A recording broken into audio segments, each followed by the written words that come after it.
Magic Mushrooms? From Eve's Garden to My Granny's Microdosing by Agüita.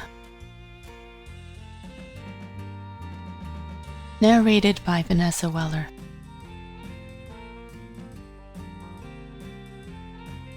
Chapter 18.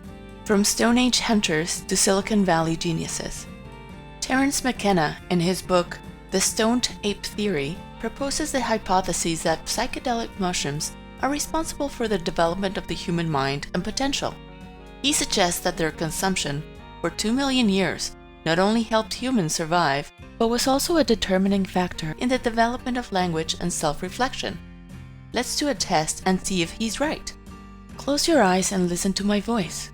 Imagine a group of hunter-gatherers from thousands and thousands of years ago crossing the African savanna. But not the savanna of today, which has become an arid region, but rather the wetland full of life that it was in those times. Imagine the men and women of that group tracking animal tracks for hours, such as elephants, deer, and hippos, searching for their dung. Yes, searching for their dung. And when they found it, they collected the mushrooms that grew there, and then they ate them.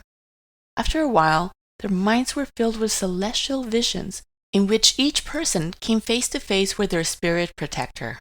In the ecstasy of those moments, with tears in their eyes, they asked to be freed from the fear, to be given courage, and good hunting. When those men resumed their journey, they walked with the confidence and without fear. Those mushrooms have amplified their senses to the maximum. They knew they could hear, from a distance, the slightest movement of their prey, and when they surrounded it, they could perceive the movement of its eyes, and thus know which direction it would move in. In the end, when they noticed the hairs on their back of their necks stand on end, the hunters focused intensely on each movement of their prey, because they knew that when the animal felt trapped, it would launch an attack to the death. In those moments, the hunters were risking their lives. The intuition of each man had to harmonize with that of all the others.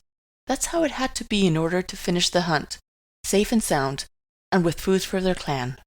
McKenna is right, because just as the early hunters used hallucinogenic mushrooms to survive in a tremendously aggressive world, today the creative minds of big tech companies also use them for the same purpose. A few days ago, I listened to an interview on YouTube with the leader of a growing group of geniuses in cyber technology who work for Silicon Valley. The interviewee stated that in a technology-competitive society like the present one, which also transforms itself at unbelievable speeds day by day, microdoses of hallucinogenic mushrooms are necessary to survive.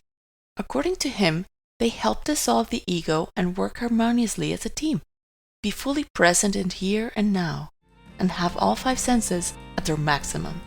The interviewee concluded that the microdoses are important to integrate teams in which each participant gives their best in their specialty, but at the same time is intuitively connected to the rest, to face the continuous challenges of the technological world and to survive.